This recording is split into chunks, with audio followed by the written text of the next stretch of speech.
Sir, very good morning, and I'm really happy to have you, for an interaction. Let me thank Asma TV for creating this opportunity for me to have an interaction live with Dr. Poonia. Sir, in the backdrop of today's summit of ASSOCHAM on catalyzing reforms and innovation to make India the global knowledge power.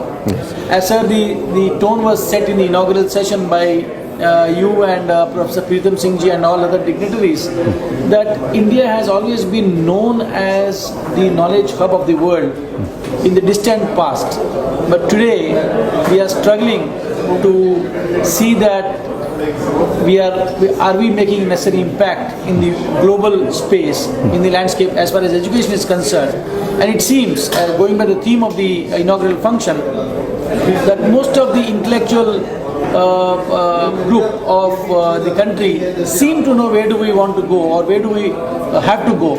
But sir, at policy level, I want to just understand your thoughts on, can you tell us where do we start, where do we make a beginning?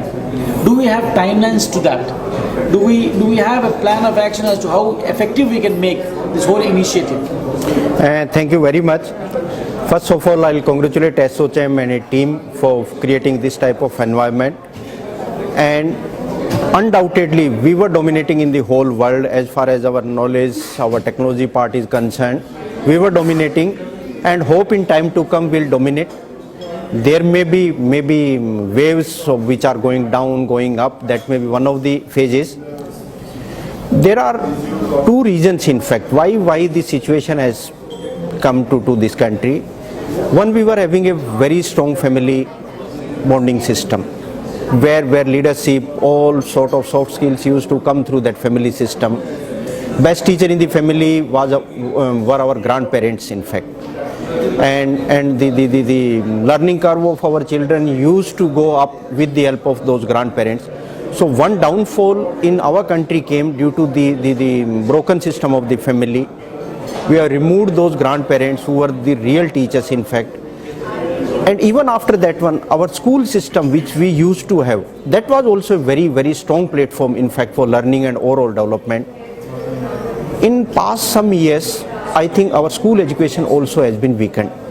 And that's why the problem which we are facing at higher education level, the products which was supposed to groomed up to the age of 18, that type of grooming, it has not taken place. And serious challenges we are facing when they are entering into 19th year of their age and they are going out at the 22nd years of age.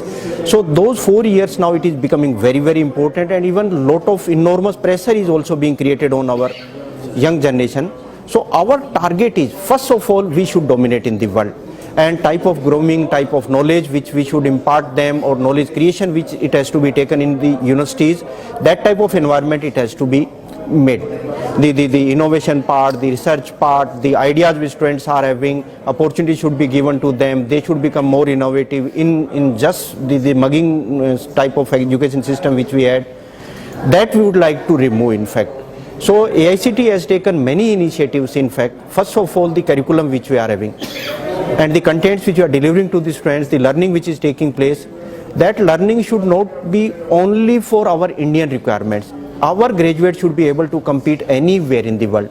That type of environment we are trying to create. Even our curriculum we have aligned to the world level universities, the type of learning which students are taking there. That type of environment we are creating here. So our curriculum is changing, and for delivering that curriculum, even teacher training is also becoming mandatory. Teachers are to be updated continuously. Even the pressure which is there on the student, that pressure we would like to reduce.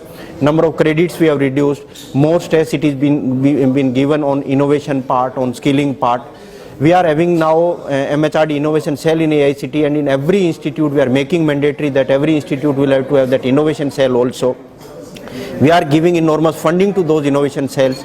We are trying to groom those ideas which students are having, so that it can be converted into a useful product, and that useful product shall be sellable in the market. It should come out in the form of a startup.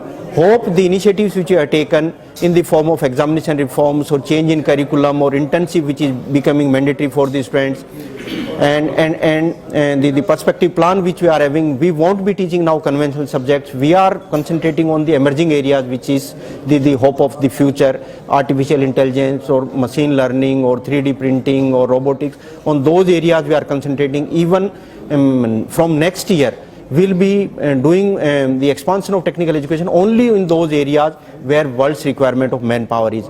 So foremost task of ours is our graduates should be acceptable anywhere in the world. That type of environment we are trying to create. Excellent. Thank you so much for enlightening us with the initiatives that you have taken. One small query. India, we have been talking about the scale advantage that India has in terms of students, in terms of institutions.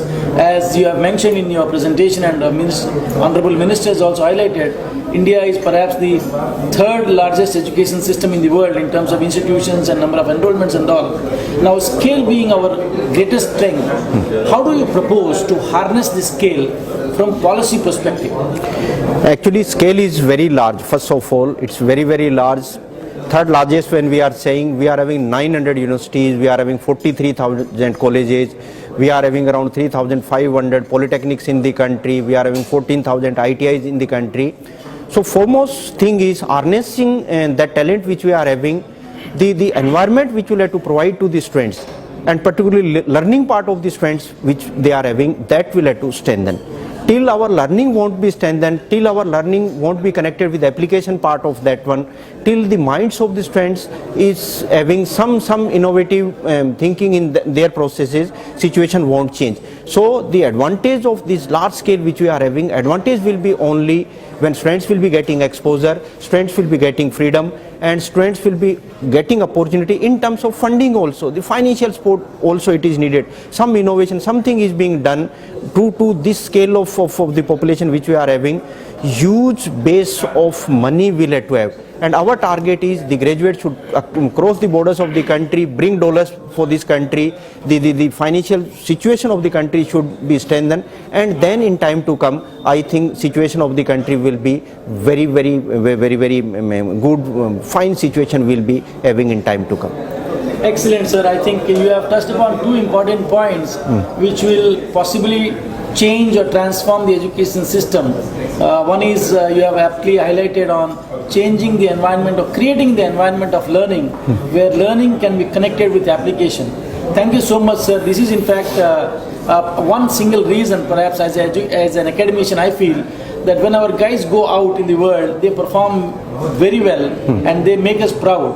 But when they are at home, they don't do that. And I think with all your initiatives that you have highlighted and you have listed today, is going to help them create an environment where they will stay back home, work for India, and learn in India, innovate in India, develop India. I am sure ministry's initiatives and your AICT's initiatives are going to take us in that direction. Very solid footing. Thank you so much, sir. Thank you, nice, thank you very much. talking to you all Thank today. you, best wishes.